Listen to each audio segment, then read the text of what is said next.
Hi, I'm Elisa Priddle, the Detroit editor for Motor Trend. We are at the Chicago Auto Show, and with me is Todd Havener, who is the chief engineer of this all-new 2018 Ford Expedition. Obviously, this is a big honkin' SUV. It's a full-size SUV, and this particular one is a platinum trim Expedition Max, which means it's even bigger. Todd's going to give us a lot of details, but just off the top, you should be aware that this is an aluminum bodied, and everyone is very familiar with Ford making the big leap to aluminum for the F-150.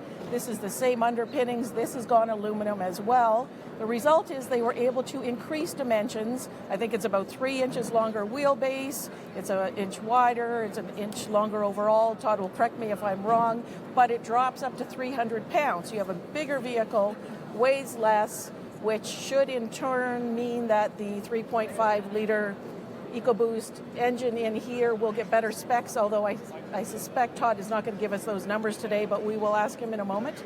But that's the broad overview, and let's take a look at this new Expedition. So, Todd, first off, are you going to give us any specs on engine or anything like that?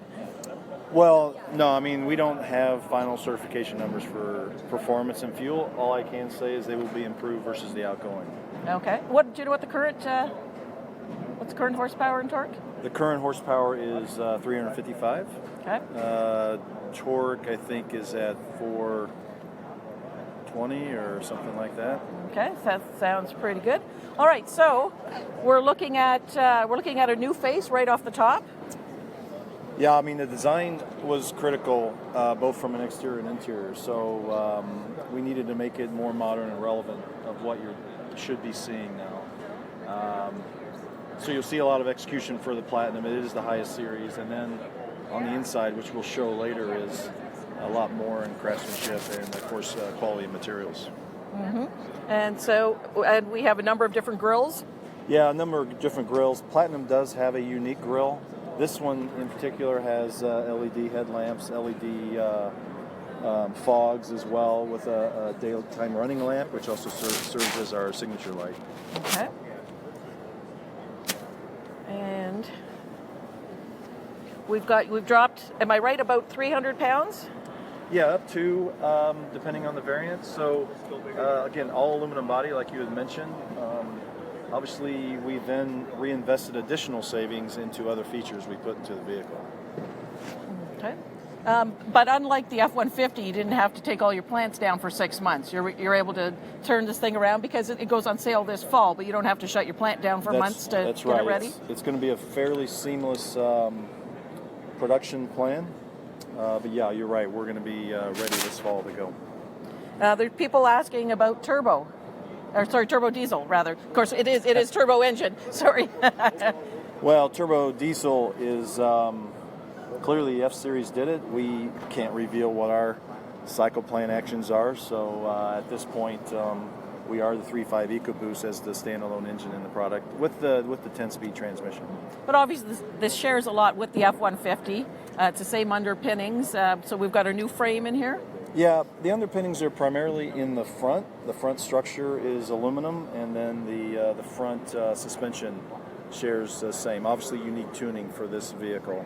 But aft of the A-pillar, it's unique underbody, unique chassis, frame, and everything. Mm-hmm. Now, people want to see the inside, so let's come over here and open the door. There is a lot of room in here.